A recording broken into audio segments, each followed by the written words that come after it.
Hello friends, இன்றைக்கு இந்த வீடியோவில் 60 வயதுக்கு மேற்பட்டவர்களுக்கு மத்திய அரசு வழங்கும் பென்ஷன் மற்றும் சலுகை பற்றி தான் இந்த வீடியோவில் பார்க்க போகிறோம். நாட்டில் 60 மற்றும் அதற்கு மேற்பட்ட வயதுடைய மூத்த குடிமக்களின் எண்ணிக்கை தொடர்ந்து அதிகரித்து வருகிறது. இந்நிலையில் மூத்த குடிமக்களுக்கான தேவைகளை பூர்த்தி செய்வதில் மத்திய அரசு தொடர்ந்து கவனம் செலுத்தி வருகிறது.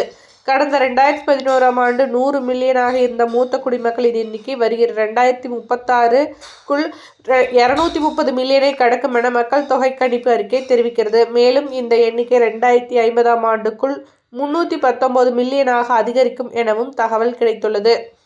கருவுறுதல் விகிதம் குறைவதும் மக்களின் ஆயுட்காலம் அதிகரிப்புமே இதற்கு காரணமாக பார்க்கப்படுகிறது. குறிப்பாக வட மாநிலங்களை காட்டிலும் தென் மாநிலங்களில் மூத்த குடிமக்களின் எண்ணிக்கை அதிகமாக உள்ளது. இதில் ஆண்களை காட்டிலும் பெண்கள் தான் அதிகம்.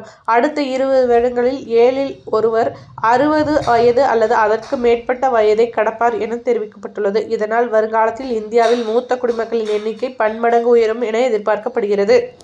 இதனால் தொலைநோக்கு பார்வையுடன் மூத்த குடிமக்கள் தேவையான அனைத்து வசதிகளும் செய்து தர மத்திய அரசு பல்வேறு சிறப்பு திட்டங்களை செயல்படுத்தி வருகிறது.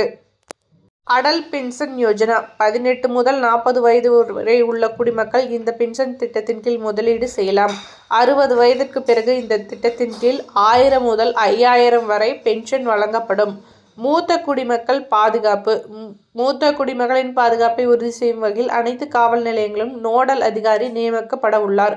அதோடு அந்தந்த மாவட்டங்களில் சிறப்பு பிரிவுகள் அமைக்கப்பட உள்ளன. பெற்றோர் மற்றும் மூத்த குடிமக்களின் நலன் சட்டம் 2007. இந்த சட்டத்தின்படி மூத்த குடிமக்களின் பிள்ளைகள் மற்றும் வாரிசுகள் அவர்களுக்கு பாதுகாப்பு மற்றும் பராமரிப்பு வழங்குவதை கட்டாயமாக்குகிறது. முதியோர் உதவி எண் 14567. நாடு முழுவதும் மூத்த குடிமக்கள் தங்களின் பாதுகாப்பு மற்றும் அவசர தேவைகளுக்கு இந்த கட்டணமில்லா உதவி எண்ணை அழைக்கலாம்.